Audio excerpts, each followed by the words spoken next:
Hey there, Cammy. Are you back home from the funeral already? Hello there, Aaron. I noticed that you weren't at my husband's funeral despite the fact that you're his mother. Yes, I really wanted to be there, but I just had so many things going on. You were too busy to attend your own son's funeral, is what you're telling me. Didn't you want to have your last goodbye with him before he was cremated? Well, I would have liked to, but I feel like there really wouldn't have been a point. I mean, you know that Tom hadn't been talking for some years before he passed away. But it isn't like you two had a fight and decided not to talk to each other ever again or anything like that, right? Actually, I suppose you could say something similar happened between us, actually. Tom borrowed money from me and then just moved out to live on his own. Not to mention that he hardly ever called home. He basically abandoned his family and wasn't a good son during his life. So I didn't really see why I should interrupt my busy schedule just to attend the funeral for a person like that. Well then, why are you even messaging me like this in the first place? Well, now I'm not so busy, so I think I have the time to head over and see where you're keeping him. Oh, I see. Well, if you wanted to come and pay your respects, I think that'd be really nice, actually. In fact, I think he would really like it if you did.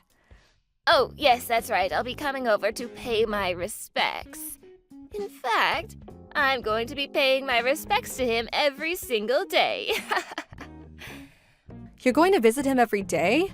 Sorry, I'm a little confused. Are we talking about the same things right now? Well, I mean that as of tomorrow, I am going to be living in your house. So get a room ready for me. Thanks. Sorry, I still don't understand. You want to live with me? Did you mean to say that you were going to be living near me or something? I don't get what you mean by that. I meant exactly what I said. I'm going to be moving into your house, and you and I are going to be living there together. So you're really going to move here? But who are all you bringing with you? Oh, not many people, just me, my husband, and our daughter. That is to say, your sister-in-law. Hold on just a second. Why are you doing all this? I don't understand. Well, the house that you're living in right now belonged to Tom, didn't it?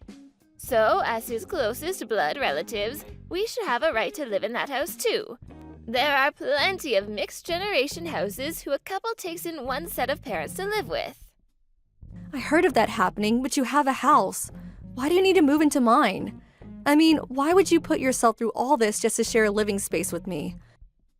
Well, we actually don't have another house since we sold our old place. You're not serious, are you? You sold your family home? You do know that it was my grandfather who built that house, don't you? And that explains why it's rotting and falling apart now. It's not fit for a family to live in. There's leaking when it rains, and the foundations of the house are starting to rot, which is making the house start to slant.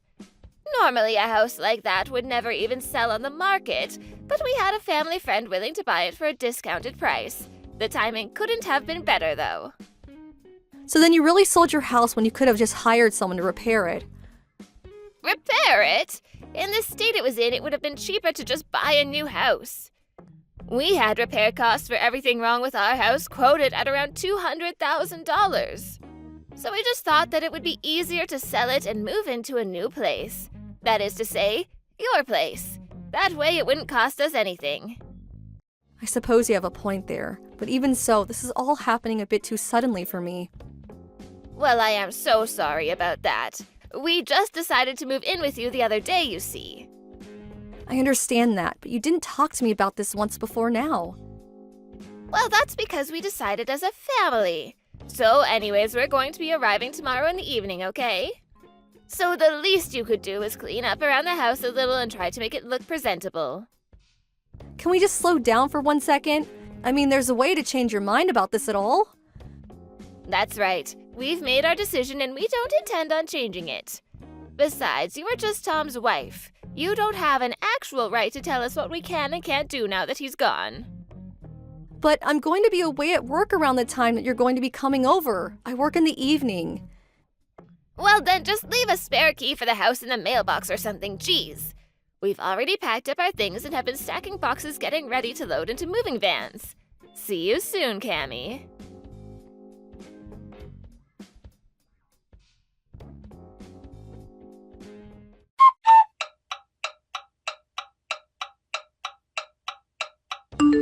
Erin, my house is a complete disaster. What did you do to it? Oh, what do you mean? We're in the unpacking stage right now. Of course things are going to be a little messy. This isn't what I'm talking about. Please do not just move my furniture and rearrange my rooms without asking me first, okay? And why were my clothes thrown all over the hallway? What is the meaning of that? We didn't have any other choice. We needed to make room for the rest of our stuff and your things were in the way. It's that simple. If they were in the way, then the least you could have done would be to gently move them out of the way and then put them back once you're done. You even moved Tom's urn from over the fireplace. Do you really not see anything wrong with this at all? Oh, please, I just moved it off the ledge where I could have fallen. I'm sure my son's spirit will forgive me for doing so. And where are the three of you right now? Did you all step out even though the house is a total disaster now? Well, we were getting tired of all the moving and rearranging, so we went out to eat. We looked up a really good Chinese spot here in town. I think we might be regular here. It's so tasty.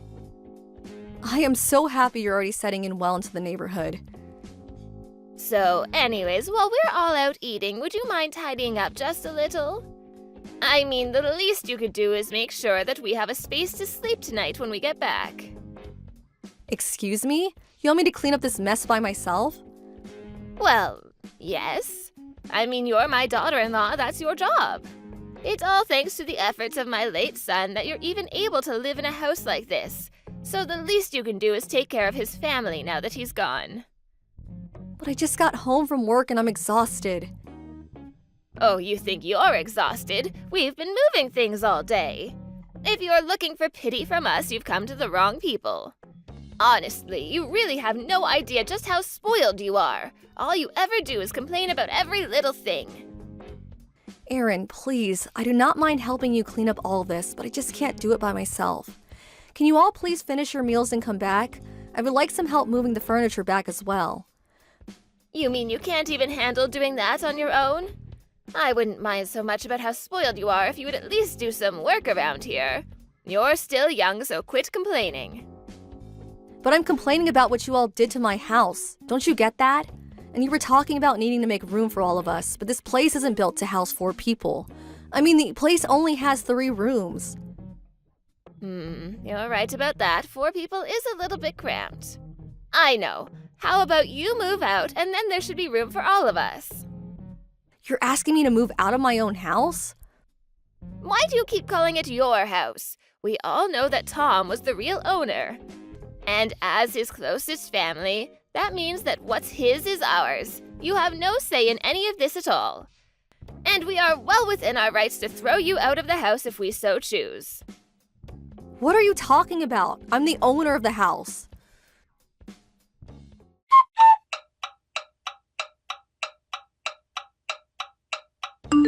Why aren't you out of the house yet? I thought I told you to leave us alone already.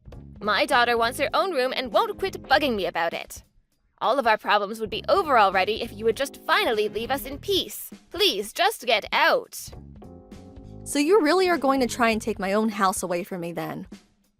Oh, please don't be so dramatic. It isn't nearly that bad. I already told you that we have the right to evict you since this house used to belong to my son. You don't have any room to argue. And you really want the house so badly that you're willing to do something like this to get it? It isn't about what we want. It's the fact that we have a legal claim to this house since it belonged to Tom. Now, you're going to leave peacefully and let us get on with our lives or else. Okay then, if that's really how you feel about it, I guess I'll leave. I was actually thinking about moving away from here anyways. Oh, really? Well, in that case, get lost and go moving there. We're going to be living in this house from now on, and we don't need you getting in our way all the time. I already said that I was going to leave. I'll be out of your hair before the day is done. Although I should warn you that Tom didn't leave anything behind. There was no inheritance of his to claim. Oh, what are you talking about? Of course he had things. He had things like this house. No, I'm afraid that after all is said and done, when he died with nothing. I seriously have no idea what you're saying. This doesn't make sense. Then listen very closely, because I do not want to have to repeat myself. Tom died owning nothing. Do you get it? All his life, he was a horrible man who did nothing but cause trouble for others. Wait a second, where's this coming from all of a sudden? What is this about, huh?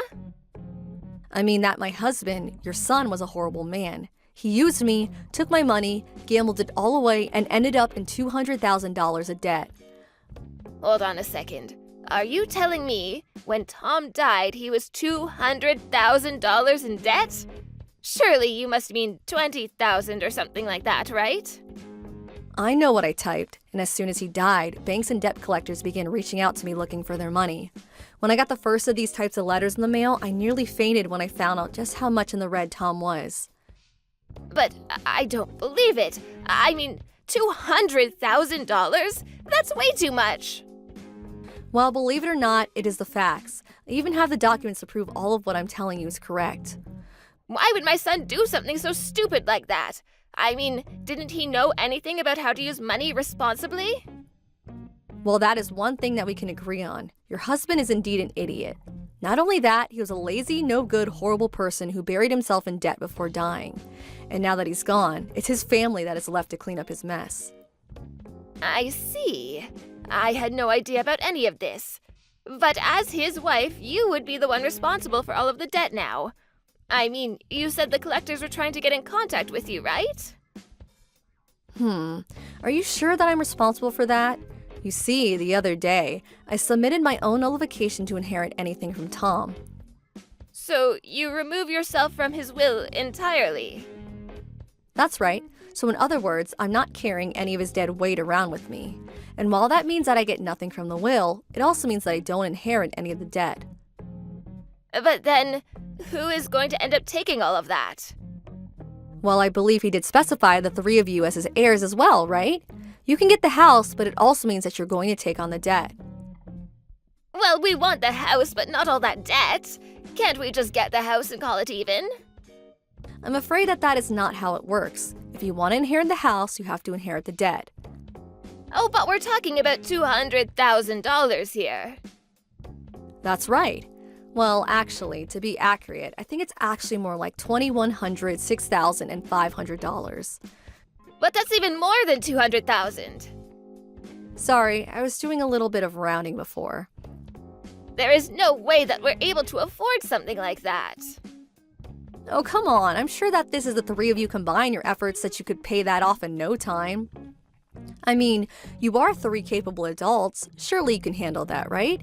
Besides, this is something that you can remember your son through. I know you can pay it off if you try. But we're still all looking for new jobs right now. What happened to your old jobs that you all had were working before? We had to quit those so that we could move all the way out here. Besides, it wasn't exactly as if all three of us had what you would call careers anyways. So there's just no way that we're going to be able to pay back an amount like that. I see. But what about the money that you got from selling your old house? Surely that must still be around, right? No, we had to use all of that money to pay for the moving expenses to get to your house. Wow, it must not have been all that much money then. But I guess you did say that you had to sell your house for cheap. I don't need to hear that kind of thing from you. Why didn't you ever mention any of this before to us? I just told you right now. What are you talking about? This wouldn't have even been a problem for you all if you hadn't just decided amongst yourself to move here. When I realized the types of people I was going to be dealing with, I knew it was going to be more simple to just remove myself from the process entirely. The bottom line is that the debt comes with this house and there is no escaping it. The story has to be a little bit more complicated than that. I mean, if we lose this house, where are we going to live? We don't even have enough money to put yourself in a hotel for very long, and another house is totally out of the question. Yeah. Well, you might want to take the camping things out of the garage and find a nice bridge to set up shop under. Although I think he hasn't touched the tent since it got torn up in a hailstorm. But a house is a house, right? How can you talk to us so casually about this? Aren't we all family here? Besides, it's the middle of winter. Yeah, I know. Feel free to take some of the winter clothes we have in the closet too. You'll need them. Of course we're going to need them. We'll freeze to death without them. Hold on a second. Don't you have a car? Why not just bring a bunch of blankets in there and sleep that way?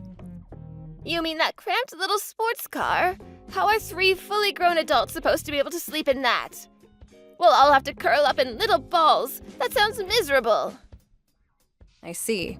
Well, at least you have the car. Why not sell it and try to move back into your old house? Sure, it's falling apart and slanted, but it's better than nothing. We can't. The person that we sold it to said they were going to tear it down. There won't be anywhere for us to go back to.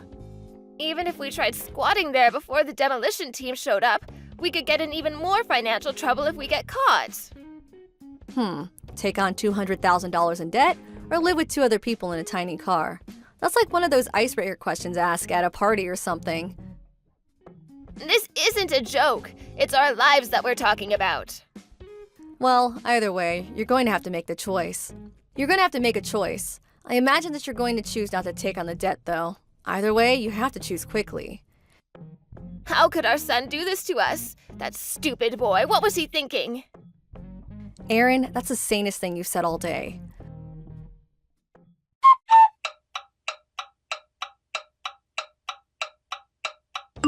Cammy, are you there? I have a little favor to ask of you. Is there any way that I could get you to help us out just a little? Well, it's been a while since I've last heard from you. How have things been going? Please, we desperately need money. We can't keep going on like this. Oh my. Well, where are you all right now, and what are you all doing? We're still living in the house. This damned house our stupid son left us. So then you chose to take on all that debt? We didn't have any other choice. We wanted to leave it first, but we couldn't. Huh? Well, what is that? What brought you back to live there? After the first week of trying to live and sleep in that car, we were all so sore and uncomfortable. My husband can barely even move now. Oh my, I suppose spending that much time in such a cramped space really can't be good when your joints are that old. It's like you're living in an airline seat or something. Well, anyways, that's why we had to go back to the house. We just couldn't stand to live like that anymore. And it sounds like the choice has been made for you. We even tried to camp outside a little, but it was so freezing cold we couldn't do it. Yeah, I mean, we are in the dead of winter over here. I don't blame you for that. It was either take on the debt or destroy our bodies. We thought about selling the house and putting it towards paying off the debt as well, but we would have to wait until the weather improved before we could even do that. Sounds to me like you all are trapped there for a while then. Oh, and there was one thing that I forgot to tell you about the house. I'm actually not sure if you'll be able to sell it, actually. What are you talking about? Why wouldn't we be able to sell the house? Well, you probably noticed the mountain face that is basically right being behind the house, right? We are just always suffering from landslides coming down the mountain from rainy season or construction.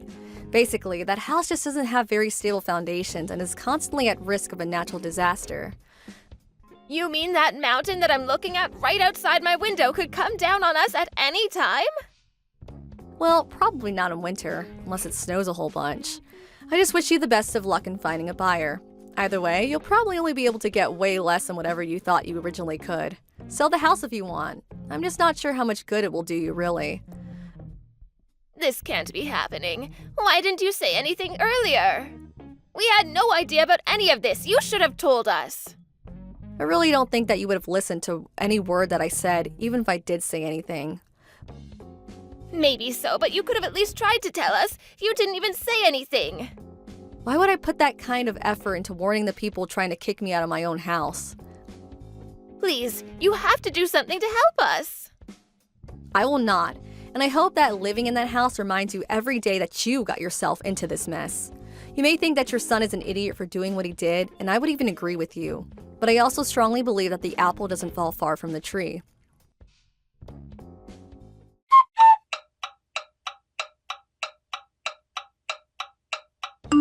In the end, Erin and her family stayed in the house and took on the $200,000 of debt. That spring, however, the melting of all the snow on the mountain caused a huge flood that heavily damaged the house. Since they all lacked the money to pay for any kind of insurance, they had to leave their flooded home with nothing in hand. Now, they all live in a tiny apartment, doing their best working multiple jobs. As for me, I returned home to live with my parents for a while. While there, I met up with an old crush of mine and soon we were dating. He's very nice and kind and nothing like Tom was. All I want to do now is forget all about him and start my life over again.